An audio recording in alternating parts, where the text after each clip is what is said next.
to her, met some of the other people, Michael, that we talked to a minute ago, that I started feeling more included. So I think that part of that is getting the people to go to someplace and meet the personalities and chat with them, and that makes, I think, a huge difference. Well, you said something very key there, personalities. We sure have a lot of personalities in here, that's for sure.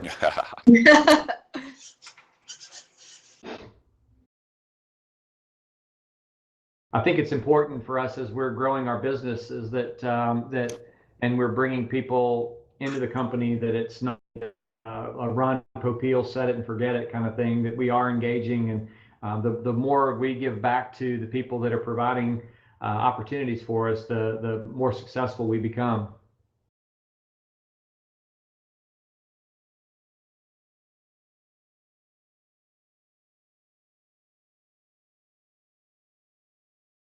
Trying to shut off all my electronic devices so it doesn't beep and buzz and ring. Make sure that my phone doesn't ring.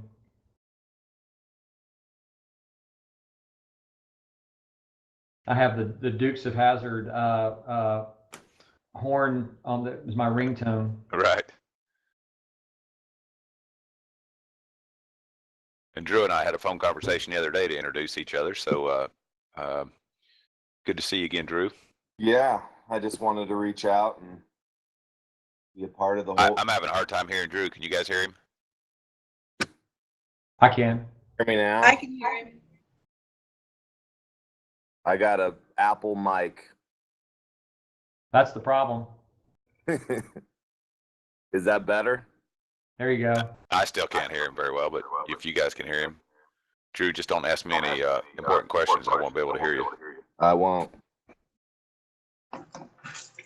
Yeah, Rick, to your point earlier, just the fact that, I mean, to hear top agents come in every single week to the EXP world and share their successes, their pitfalls, that's very, very powerful, you know, because we've got the Tom Ferrys and the Brian Buffinis, and we can go to these conventions all over the country, but people don't have the time or the money to do that. Yeah. And that's what I'm loving. I mean, I come in and I listen to these ICONversations every week and take a little tweak here and there and implement it. Well, it's about the little golden nugget, right? What are we doing to build our business? We're not going to change it overnight. I don't think we're equipped as agents to make that dramatic of a change, but we can do things where the small adjustments can be very powerful over the long haul. I'm getting an echo off of you when you talk, Rick, just so you know. I wonder if that's my mic or what. The other day, somebody who was on their phone, their phone was causing it when I was in the ICON meeting last week, or actually in the ICON orientation meeting. Well, I just turned my phone off. Okay. Yeah, you're good now. I was just getting an echo there for a little bit. All right. Maybe I won't lean in so far to my microphone. And I couldn't hear Drew, so if Drew's talking and I start, just tell me to be quiet. Well, Kim, I'm gonna begin with you, then we'll move to Jim, and then Drew will follow up. We'll let you back clean up if that works. All right. Sounds good. Fine. Works for me. All right. We're just waiting on the go slot.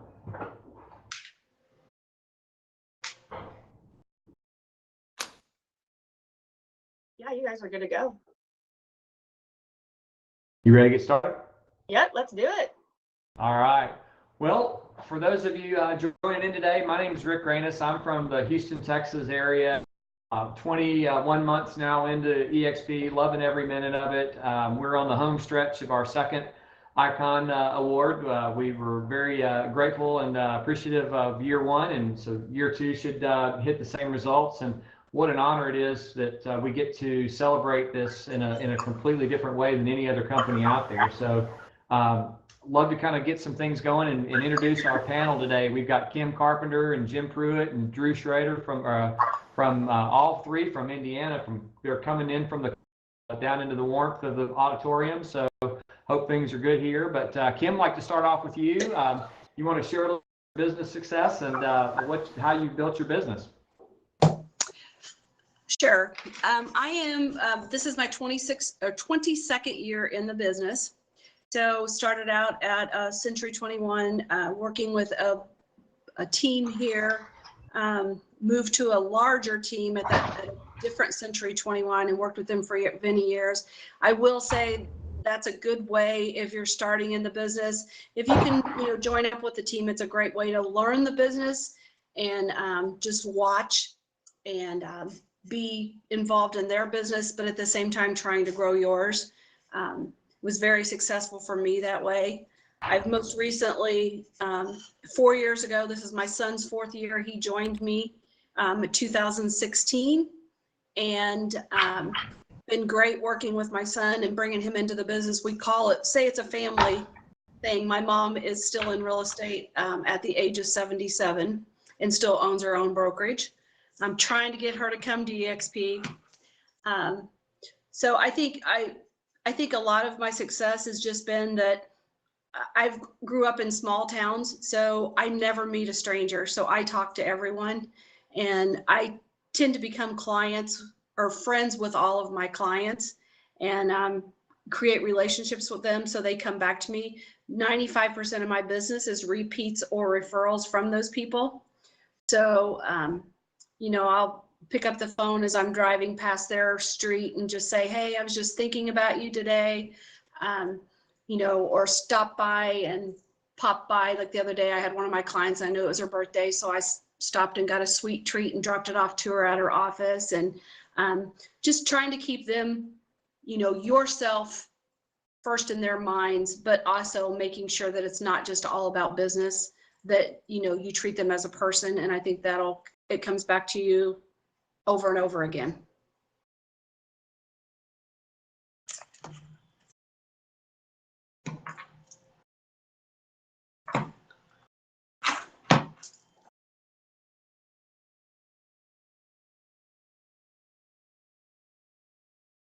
Can you guys hear me? I could hear you.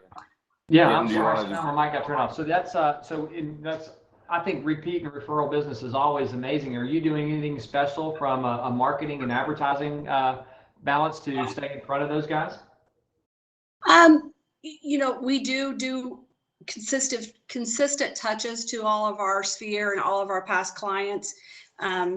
We try to do that in different ways, but we do a monthly newsletter. We have little mailers that we send out periodically through the year. We're doing client appreciation events. We do an ice cream social every year. And we do actually here in a little over a week, we're doing we just call it a client appreciation party. We're doing it at a restaurant where we'll have beer, wine, and appetizers. And it's just kind of just like an open house. And it's amazing how many clients, once we get them all in the same room, they actually know each other. And just making sure that you stay in front of them and making sure that they know that you're a resource for them, not just for real estate, but for a contractor, or, if they need a babysitter at the last minute or whatever. Just make sure they know that you're out there for them. Well, you sent me a note that I really appreciated. It's kind of interesting being a numbers person. Back in the day when you didn't have numbers stored, I knew everybody's phone number. What are you doing today to track your business, and how do you know what your past sales are looking like to do some forward I guess to get your next year's planned out? Do you use last year to forecast next year? Yeah, we try to look at what we did last year and what we can do to improve those numbers. My son still does some of the Zillow stuff just because he's newer to the business. We track all of that just to see what our return is. and you know, what we can improve on. I thought I had a really good tracking system until Jim Pruitt showed me his, and his beats mine all the heck. Oh, I know. I was going to get to that with him. That's I love his spreadsheet. Yeah, it's great. So we just try to look at ways that we can improve as to what didn't work last year, what can we better do this year. You know, my son's a lot younger, so he's a lot into the social media, and so we're starting to use that a lot and make sure we stay consistent in that. Well, 3 generations, that's pretty impressive. Yep. So what would you say was your best lead source? You mentioned you're using Zillow. Is that one of your top lead sources, or what would you could say where the majority of your business comes from?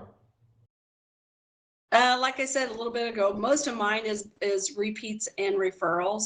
I mean, I've got clients. I just closed one a couple of weeks ago. That was the 5th transaction with that couple. I've got one family that I've done 8 transactions with, meaning parents and, you know, the siblings. So that's the majority of mine. And then just those people sharing my name with others. Where do you see yourself in 3 years? Hopefully on a beach somewhere. No, I'm just kidding. No, I'm not ready to retire as of yet, but I do try to spend a little bit more time in what I call my happy place. Because Josh is doing so well that I feel comfortable being able to get away for a little bit and leave him in charge. But I hope that what I would like to do is continue to grow his business. So down the road, he could take over for me. And Yeah. those people will feel comfortable, you know, continuing with him. When you were first getting started, what was the intriguing piece about real estate that said, you know, I think I'd like to try this? Well, you know, I had watched my mother sell real estate over the years and watched how she created relationships with her clients and was able to not only be a success in her business, but be well known in the community, not just as a realtor, but just because of the way she gives back. I like to tell a little story about my grandma or my mother that she had a gentleman that came to town that really had no living relatives. And my mom kind of adopted him, and he became part of our extended family and would go to family gatherings with us. He became ill, and my parents, you know, helped take care of him. My mom ended up taking care of all of his bills, and he ended up passing. And in the end, the attorney called my mom into the office and asked her, you know, said he needed to meet with her. And so she took his checkbook and all of his stuff. And he goes, "Do you know why you're here?" And she said, "No." And she goes, "I just thought I needed to turn everything over to you." And he said, "No." He says, "It's all yours." Oh my And gosh. from a relationship just that started with real estate, that just became, you know, he became family to us, and unbeknownst to my mother, he left her everything. So Wow. How cool is that? You know, I asked a question the other day on Facebook, and it was interesting to hear everything. Is that, you know, what's more important in our business, technology or relationships? And I'd like to, obviously, after that story, I think I know where you head. But I mean, you know, how do we leverage technology to build better relationships to where we can function better and have results like that? well, again, I think that your social media platforms and so forth have to be not just about real estate. You have to be a human and be a person to them. Drew and I've had this conversation many times about doing video, that I hate to see myself on video. I'm so glad I'm sitting here in an avatar today. But the thing that we have to keep in mind is that people want you to be human. If you make a mistake, so what? It's not a big deal. You just keep going and just make sure that they know that you're not just real estate, you're a friend, and you can help them be a resource for other things too. Keep it human. Keep it human. I think that's some great advice. And that also goes back into why you sell real estate. Is about the support level of helping others. Would you agree? Absolutely. Absolutely. I'm very passionate about my first time home buyers. I love working with everybody, but the enthusiasm that these first time home buyers have is just unbelievable. And it just warms my heart to see them get so excited. I just closed one a couple of weeks ago with a young couple, and they were at the house to do their final walkthrough, and they were just giddy. I mean, it was just so nice to see that enthusiasm. And it just sparks my energy even more. That's awesome. Well, last question before we get to the next guy, but describe an epic failure that changed the way you use your business strategy today. What was one thing that you failed that you learned about and now you've improved your business? Interesting question. I think we all learn every day. People ask me after you've been doing this for 22 years, do you still go and take classes and everything? And I say, oh, absolutely. And I learn something every day. I think, some of the things that just happened recently was with a client, and it was just a miscommunication that we were in negotiations. We had written an offer on a property. They ended up taking another offer. It fell through. They came back to us, and we were negotiating, and the conversation went as, trying to decide this time what we wanted to go back with as an offer. And the buyer says, well, can we share the closing cost? And I said, well, that's a loaded question, because you got to know what those costs are. You can't just leave it out there as open-ended. And he goes, oh, I understand what you mean then. So I said, you can say, let's ask the seller to contribute $1,500 or $2,000 towards your closing cost. And he goes, oh, let's just do no closing cost. And I go, okay. So I write up the offer as if the seller's not going to contribute anything. We get the offer accepted. He's talking to his lender, and what his intention was that they would pay all of his closing cost. Oh, and it no. was a miscommunication between the two of us. And so I picked up the phone and we talked about it, and I felt like, maybe I should have listened better.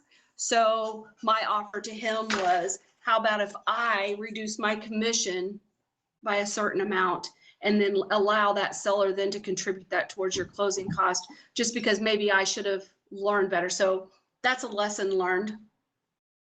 Well, I said some of the lessons are very financially hits on our back pockets sometimes. Yeah, and it was not something that he expected. In fact, he turned it down at first, and I said, no, it's something that I want, because I feel like I should have made sure I communicated to you better. Outstanding. Those are good lessons. All right. Well, thank you so much, Kim, for sharing some of your stuff. So move on over to Jim. You've got some pretty interesting spreadsheets. So tell me a little bit about your success. How long has it taken you to reach this level of success in your business? All right. Well, first of all, I have to say that today is my 1-year anniversary with eXp Realty. So, congratulations. yeah. Happy So anniversary. anyway, it was quite by coincidence that I was on the ICONversations on my 1-year anniversary. But I joined my anniversary date, of course, 1 year ago today, March 1 of 2018. I think the transaction that put me over to the ICON status was on November the 22nd. Was interviewed on December the 16th, and so it was about 9 months or so to get the icon status. So I'm about 2 hours south of both Kim and Drew there in the Indianapolis market. I'm in Madison, Indiana, coolest little town you've never been to. I describe it. It's about 13,000 people, but I say it's a cross between Key West and Mayberry. So we have some of those. That's a little artsy, craftsy town. We have a historic downtown. We have 133 blocks on the National Register of Historic Places.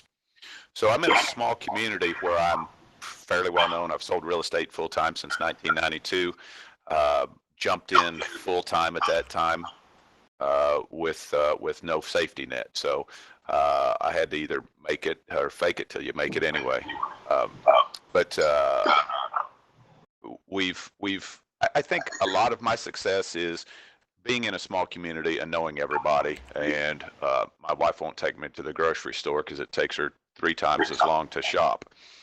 So I think that but really what is contributed to the success is relationships and systems, and that's what I boil it down to, those two main words. And then I see Jeff Rose is out there in the audience, and I'm still trying to figure out what my superpower is, Jeff. But I'll get it by the next time I see you. That's awesome. Well, what would you say was your secret sauce to getting Icon so fast? I think part of it is I live in a community where I have right now I just started tracking the active my percent of active listings that I carry, and today I'm at about 18% of our market. So we only have 160, 170 listings in our local MLS. So it's I read a book early on, and I can't remember who it was, but it was Contacts Sprout Contracts. And every place you go, everybody you see is a potential listing. And of course, I operate that if you have the listings, you got to list to last. And so I think it's just being known, being out there and making those contacts continually. My whole business philosophy is you've got to get the listings.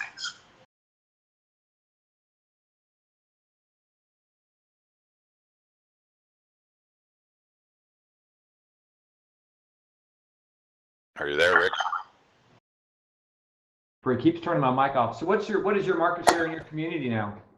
Well, you spoke about this little spreadsheet, and basically what I do, the spreadsheet is boiled down to I have about 10% market share closed at the end of the year. I figure that if I get that listing percentage up to 20% of the market, I'll probably do 15% at the end of the year. But the spreadsheet, I do about 70 to 85 deals a year. I did some of that with previously when I was just an agent with an office secretary. I have two fantastic assistants now, where I have one that works with my buyers to set up the appointments, get the information ready, keep me going, so I don't have to, once we get a buyer that's engaged, get them pre-approved, looking for property, she works with them to set up those appointments and get it going. I have a listing and closing coordinator who has just passed his real estate exam, so we're going to eventually start treading into the team concept and have him as a buyer's agent. And then we'll have to, of course, train somebody else. But back to this spreadsheet just a little bit. With me doing 75, 80 deals in a smaller market, a lot of what I have to do is I have an external brain. So I keep every transaction that I have pending up on a spreadsheet with what my inspection deadline is, when the contract close is, what title company it's going to, and the date that we sent our information to that title company. So that keeps me on track at a glance. You know, we all get busy working in the business and we have our head in one deal, and then you get a phone call that they ask you about another deal. So that basically I can look at it. I keep it up on one of my 3 monitors in the office, and in an instant I can look at it. It kind of reminds me of what's going on, and I can talk about it halfway intelligently about that. But the second part of that is a goal spreadsheet. There's another tab in there that's a goal that tells me how much I have to sell every week, how much I have to sell every month. It tells me whether I'm ahead or behind, and then it takes into account the pendings, and it forecasts me, say, 4 weeks into the future. The biggest thing in that right now, if I'm looking at this right now, that in 4 weeks from now, we'll be 25% through the year. Our year will be a quarter of the way done, and you know, people think about wintertime and we're going to be a little slower in the winter. But if you have a mindset that you're going to be busy, you're going to be busy, and that is a constant reminder to me to get up and keep pushing. So that brings up a good question. So if you're falling a little bit behind, what do you do to turn the heat on? Is it something just internally? I need to make more phone calls. Where do you go to get your next boost? Yeah, you know, I'm in a very fortunate, I guess part of it's location and part of it since I've been in business here since 1992. I'm also an auctioneer, so I do about 10 charity auctions a year. So I'm in charge. I'm in front of a large audiences throughout the years that see who I am. So I keep like 3 stacks of potential listings. These listings could happen almost immediately. The next stack is people that could pop anytime, but it's more likely they're going to be 2, 3, 4 months down the line. And then I keep another drawer full that probably has 100 in it. These people I've talked to that, they might sell. If you get somebody, call me, I might be in a position to sell. So I always, when I get a little slow, I go work my listings and stack 1, 2, or 3 and just kind of say, okay, we got to get some listings going. And with the listings, that always generates more business. What do you do for personal coaching and education? Well, I'm fortunate enough that Andrew Gadosh from the Dayton market is I'm in his downline, and I've known Andrew for probably 20 years. I had a Remax office for 10 years. He had a Remax office in Richmond, so we've known each other through that affiliation. So I've got kind of a network of agents throughout the country through different affiliations that I kind of chat with, talk to, bounce ideas off of. I've got friends in DC and Pensacola, Florida, and Grand Cayman, and just some different places that are all leaders in different organizations. So I'm fortunate enough to have those relationships. People you can turn to. That's awesome. Mm-hmm. So tell me a little bit about your day. You wake up. How do you prepare for the day to get into real estate? What's the pre-routine look like for you? Right. Cup of coffee, cell phone, looking at workplace, looking at text, looking at stuff, just to kind of get my head wrapped around what is kind of out there in the future. Look at my schedule first thing in the morning, and then sometimes with my 2 assistants scheduling things, I don't know what is going to be happening that day, but I know that something will be happening. So kind of looking at my schedule, get my day wrapped around that, and then get up and then hit the day running. What time are you in the office? You know what? I'm a arrive later and leave later. So I get up and play on the phone for about an hour at home, from 8 to 9 or so. I'm usually in the office at 9 and leave 6, 7 o'clock at night, and that fits my particular schedule better. Yeah. What's your best fun hobby lead generation activity? Oh, best fun. Well, this is not a lead generation, but I used to drag race a motorcycle, and we're still getting ready to put one of those back together. So I don't know. We'll see about that. It may have some EXP flash on the side of it, but we boat a lot. So we have we're right here on the Ohio River. We boat, and we have a lot of people that we boat with. But I try to have real estate life and a private life, but it tends to be that your private life is always about real estate also. So anytime you go somewhere in a small community and you have a certain percentage of the market share, the conversations always turn to real estate. So I think it's just being out there and meeting the people and being who you are. I think it's important to be yourself, just to be honest to yourself and be that way with your friends, your peers, and your clients and customers. The part of the boating side of things, are you, from a marketing perspective, are you doing any kind of personal team swag or anything like that you can give away? I will be. That's probably the first 8 months or so. I'm getting a lot of feedback from somebody.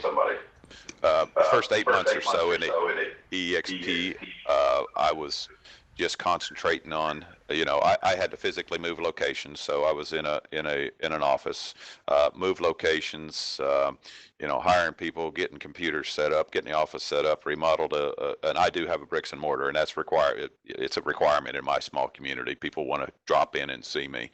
But I have now have somebody that pays my bills. I have a girl that we actually, I had the house listed, and another agent sold it to her, but we have a good rapport, and she is my purchasing expert. So she does purchasing for the office, and then she's the team swag stuff is coming, so we're getting ready to do that. And if we can pass out, I think coolers are a great thing. We'll probably buy some coolers with the EXP logo and name, and hashtag do it with Pruitt. So we can pass those out to all the boating friends, so all those will have it. And some of my friends that have done coolers in different markets, they say that somebody will drop by their office and say, hey, I lost my cooler, can I have another one? So well, I'll send you a handful of Rockstar beer koozies that you can pass out. Cool. How about that? Well, and I had some several years ago that said buying or selling, do it with Pruitt, and in some locations, some of my friends just call me do it and so forth. So it lasts. Oh, absolutely, absolutely. Well, so we asked him, but tell us about one of your failures that changed your business strategies. Well, I probably can't point to one epic failure. I'm a type A personality.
Big or small, and so I try to learn from all those.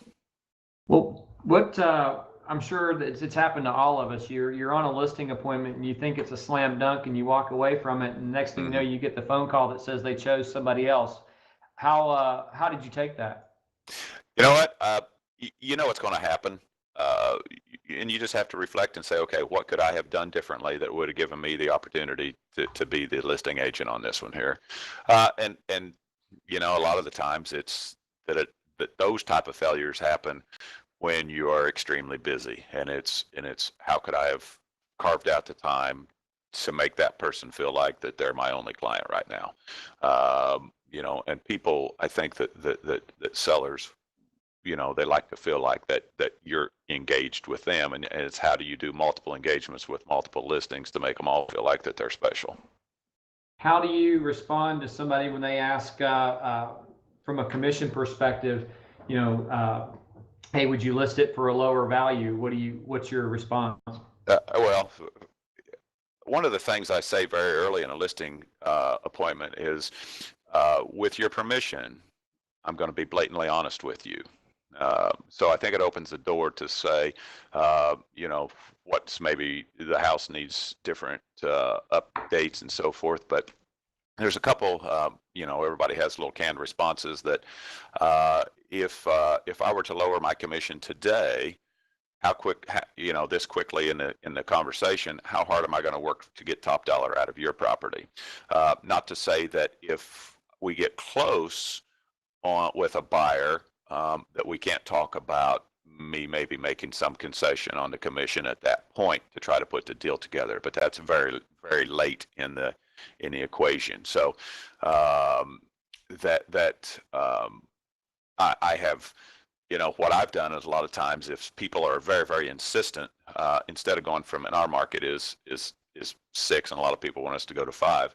I'll just say with some repeat clients, builders, and those type of things, I tell them I give them the family and friends discount to 5.5. So, but I still co-op 6% at 3.25 and 2.75 on the selling side. So, you know, I think that we have value, and we have to tell them that we have value, and that it's, don't choose your agent on the commission that they quote you, or the price that they quote you that your house is worth. Make them prove to you the price, and that most agents that need a listing will negotiate on their commission because they don't have any other value proposition. Well, for an agent that doesn't have any listings that really wants one, how do they bring value? I think that perception is reality, and so I think you have to maybe polish some of your tools, such as your website, your listing presentation, you know, with the um,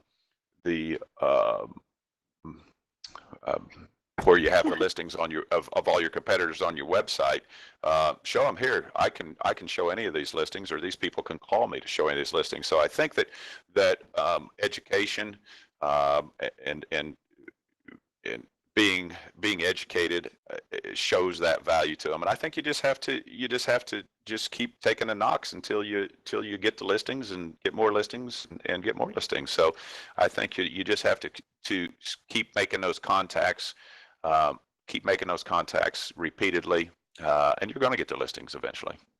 Yeah, outstanding. Well, dude, man, I appreciate you. I'm very excited for the things that you've got going on. Hopefully, one of these days, some of our EXP agents can visit your little small town that no one's ever heard of, and find some good stuff out of it. I love those small towns. Didn't Vanilla Ice come there and do some remodeling in your area? Or was that close by?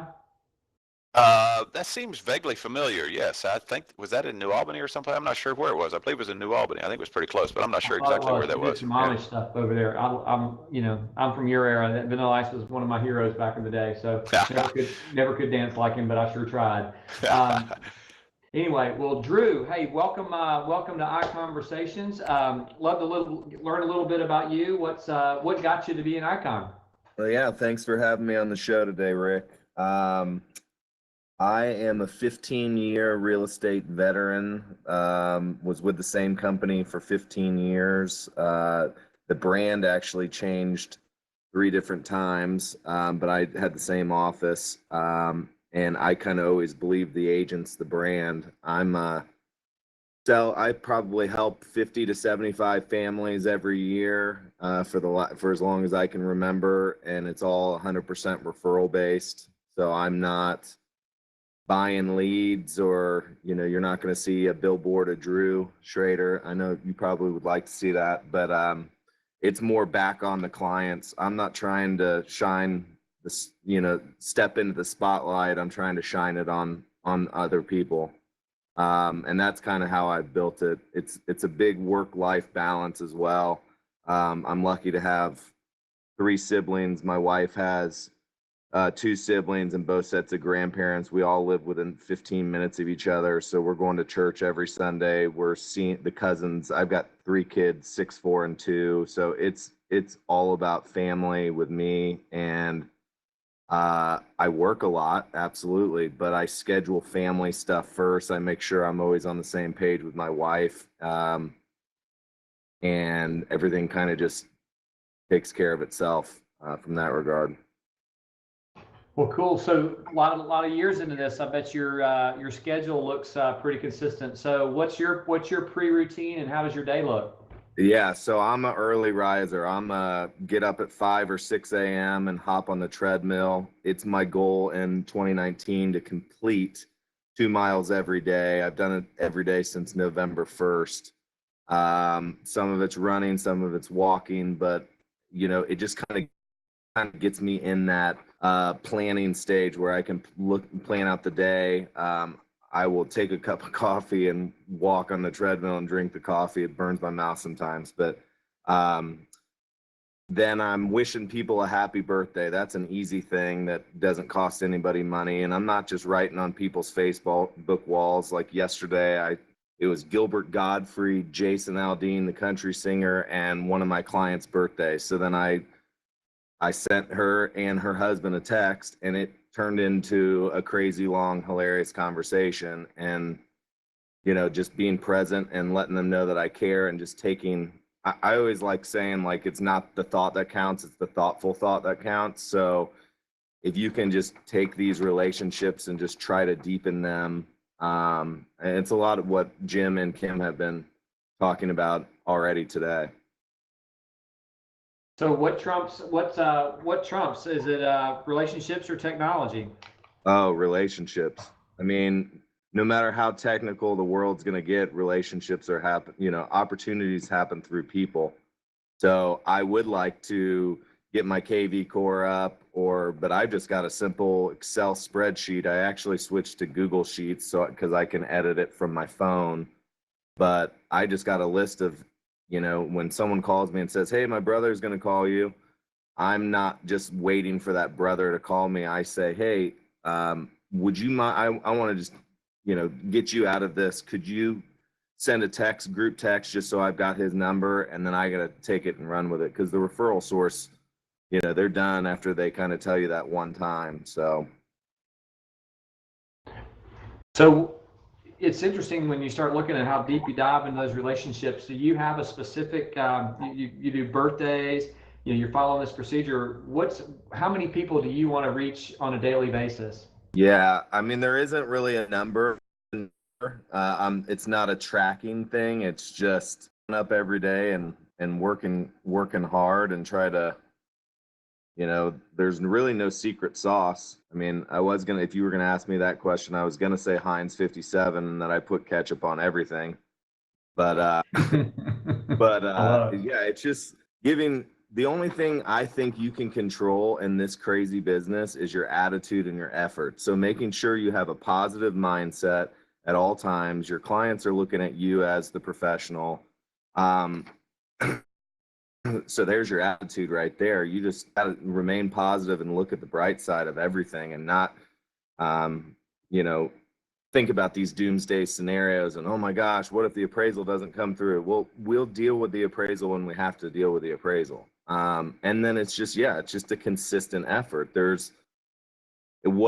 wake up and I think, what am I going to do to get paid in 30 days? And, who can I help and who can I reach out to? But it's a blend of what Jim said. It's personal and professional life. So I used to play basketball. When I was 22 years old, I knew I was playing in a basketball league with 120 22 to 30-year-olds, and I brought Gatorades and waters and put my business cards on all of them. I was already going to play basketball anyways, but it was just, that additional effort. And the commissioner of the league was like, absolutely, that'd be, huge benefit to us, and he put my name on the website. So every time the guys logged in to see when they would play, they'd see my face and they'd see real estate. So I think it's just being real, being authentic, doing things you like to do.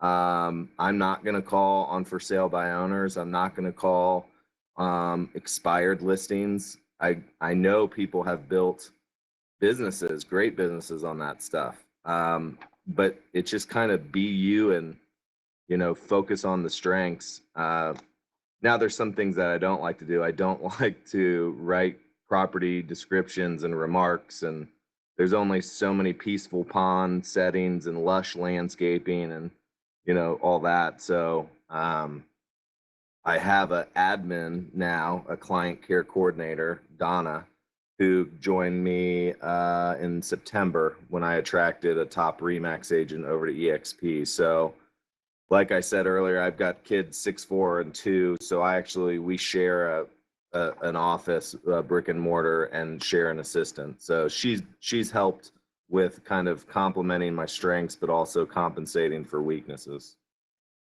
So, so what issues do you think limit your success? What's keeping you from being a better agent? If I wanted to have a team, I could obviously sell more houses, but if I'm selling $20 million plus as an individual, that's fine. I mean, you don't need, and then you look at my quality of life. My wife loves me. My kids are great. I get to do a lot of fun things, and I just kind of blend. If I'm going to go out golfing, I'm taking 3 clients. I'm not going to play with the same group of guys every single time. So it's just constantly being on the, keeping that stuff in the back of your mind. Now, I'm not going in and like throwing business cards in people's faces. You just go for the love of golf, and then people understand you're not there. There's no hidden agendas. And Kim said, you're just real. You're human.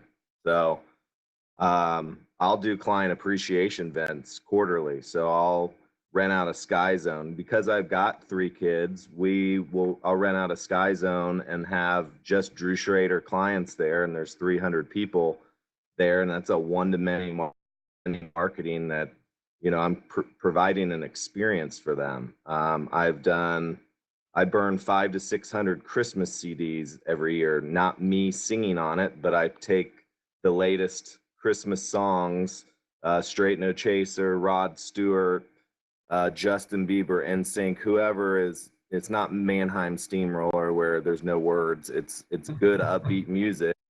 I've done it for 10 years and people love that. I try to get it in their mailboxes before Thanksgiving, so I can be a part of their tradition of putting up their tree. So I do a Santa night. We have a AAA baseball team, the Indianapolis Indians, so I'll rent out a whole section. So those are things that I do that cost, a couple $1,000s to do, but at the same time, it's just consistent and people love it.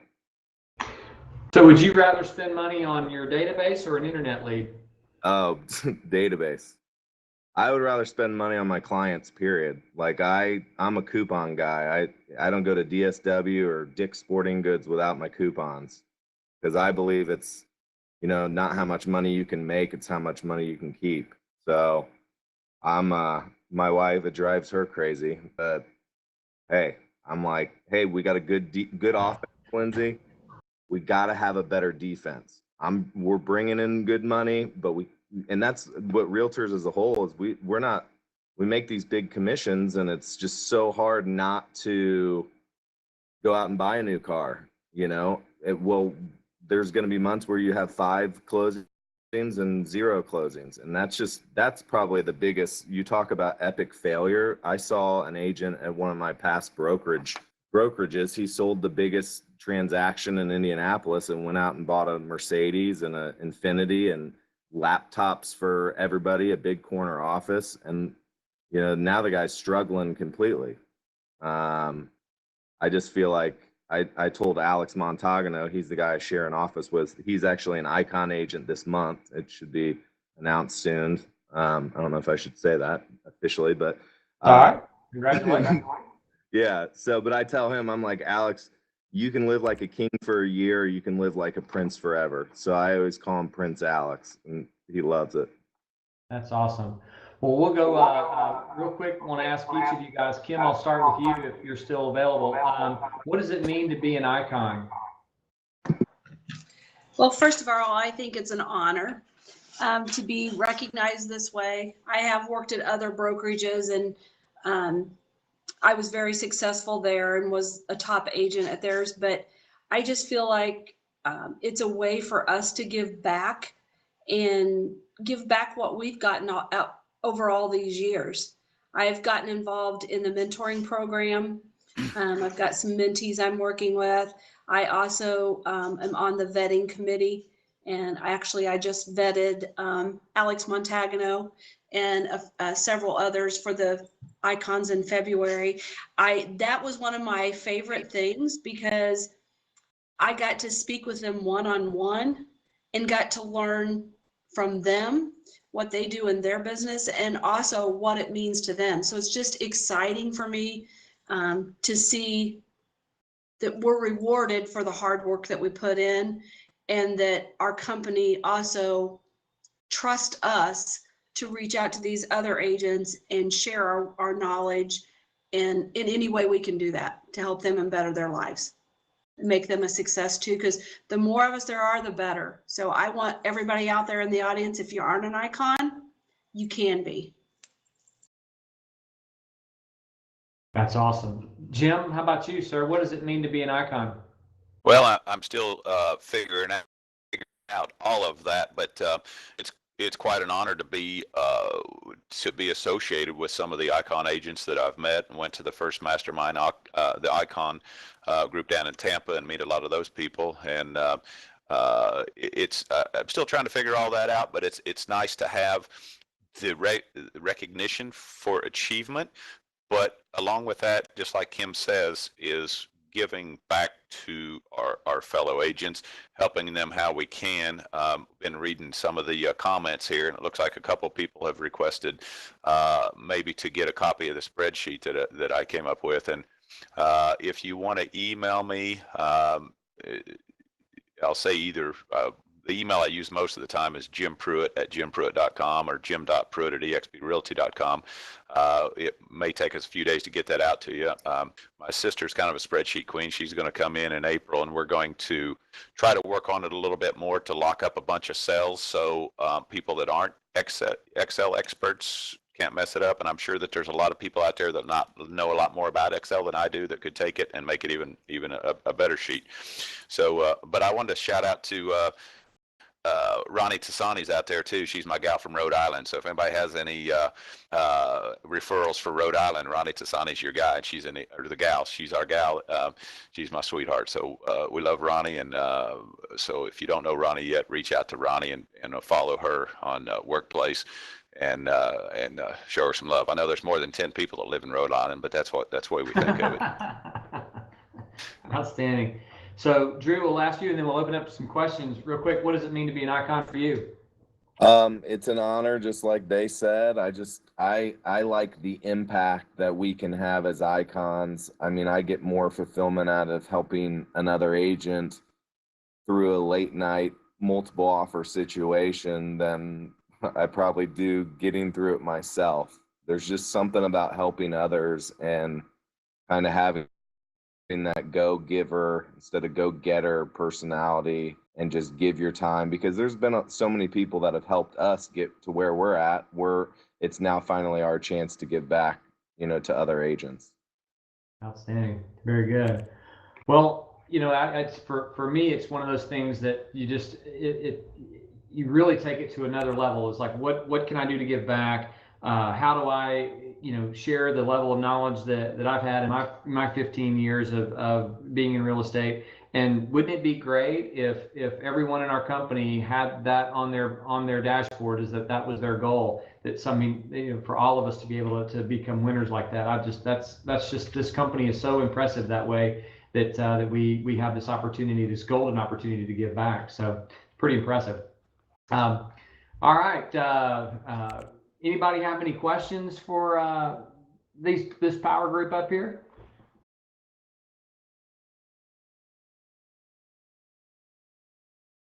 You raise some hands. Yeah, I raised my hand. I don't know if you're going to call on us or.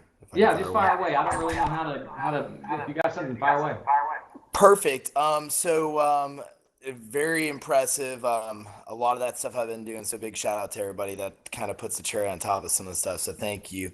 I guess my question, Kim may have some ability to weigh in on this with the unique situation with her mother, for example, but I'd love to hear everybody else.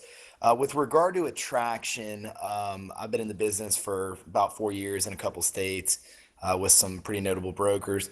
How do you handle it when you say have somebody that's may already have a pretty big team, and they're obviously tied into that? They're going to have a lot of personal relationships, those coworkers, and they're questioning if it's worth outweighing the upside of coming over here, looking at that versus leaving those relationships behind. And just in general, I guess, how would you approach people that really it's a big step for them? I have a friend, for instance, who has a brokerage with 80 agents. He's independent. How do you approach those, I guess, higher caliber opportunities? Thank you. Kim, what would you say? Well, I will say that I think it doesn't matter really whether you're talking to a team or you're talking to an individual. I always bring in the piece of the retirement piece into it, because there are a lot of people, whether you're in your 3rd year of real estate or you're in your 22nd year like me, we all got to look for the future. And this is the only brokerage that allows us to create that for us down in the future. And so I always try to bring up that piece and make sure that they just are aware of all the things that are available to them in the company. I had one person that actually asked me if they could shadow me for a day just to see what my day is like being in a cloud-based brokerage. And I said, well, absolutely, because they were afraid they couldn't live without that office atmosphere. And once they saw that the camaraderie we have. Drew's my sponsor, so I've known Drew since he started in the business. And I would say Drew and I probably talk on average, Drew chime in here, I bet we talk at least 6 or 8 times a week. Absolutely. Whether that's face-to-face or on the phone or wherever. So I think you just have to make sure people understand that they're not going to be isolated. And like Jim said, after I went to the Icon Mastermind in Tampa, it's amazing how many of those people I've stayed in touch with. And I can't wait to go to shareholders and even reach out to more of them. So I think they need to see the value in not just having the resources of their brokerage there locally, but we have the whole nation. That's the best part. It's amazing the collaboration between everybody, and I love the ability for all of us to be able to share tips and tricks here. And agents that are brand new in the business, you know, the opportunities for them to just kind of pick brains are highly impressive. And the nice thing is that we're always available. People can go in the workplace and find the icons and go ask questions. And I love it when people send me notes on workplace ask questions. It just, you know, if I don't know it, I can direct them to where to go find some of the things. So, yeah. When was the last time, if you had something happen, that you could reach out to the CEO of your company and get a response within 3 minutes? I had just something that had come up and I just reached out. I felt like someone needed to know about it, and I reached out, and literally Glenn responded to me within 3 minutes. So yeah, where could you ever get that in another brokerage? Very impressive. All right, we got a couple left. We'll fire away. Well, real quick, I'll just go ask. So, is you three all going to shareholders? Absolutely. Yep. I am. We're going to make Icon again, and we have to go to get that extra $2,000.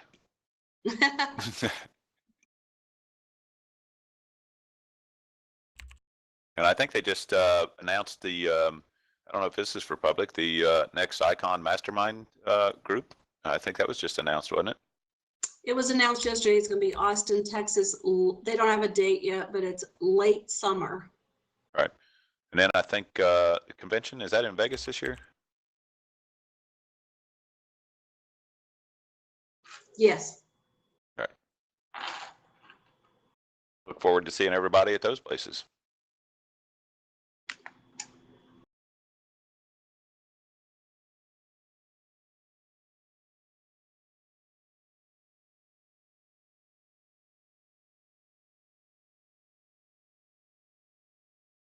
Did Rick's mic go dead again?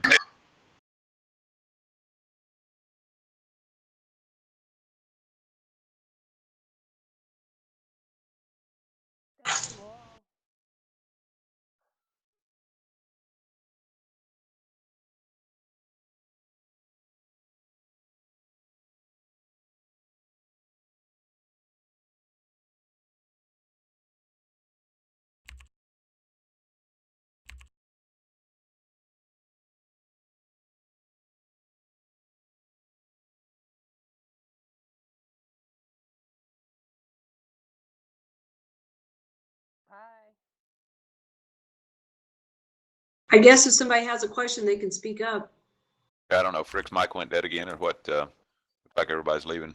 Yeah. Shout out from Albuquerque, New Mexico. Great job, Icons. Thank you very much.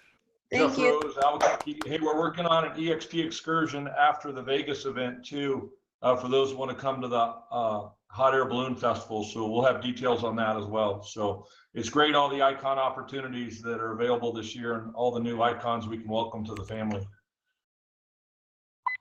Well, I apologize. I was in the middle of a conversation and my computer decided to reboot, so I had to turn my phone back on.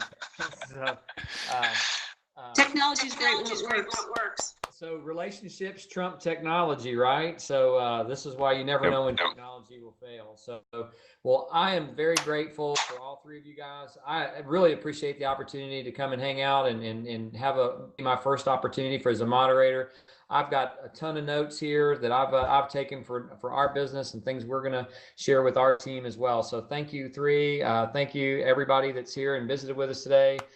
Please feel free with any questions to reach out to any of us. That's what we're here for, is to give back. This community's dynamite for that reason. So thank you so much. Thanks for letting me be a part of it. Thank you. All right, guys. Thank Make you, it great. everyone. Make it great. Have a great day. Bye now.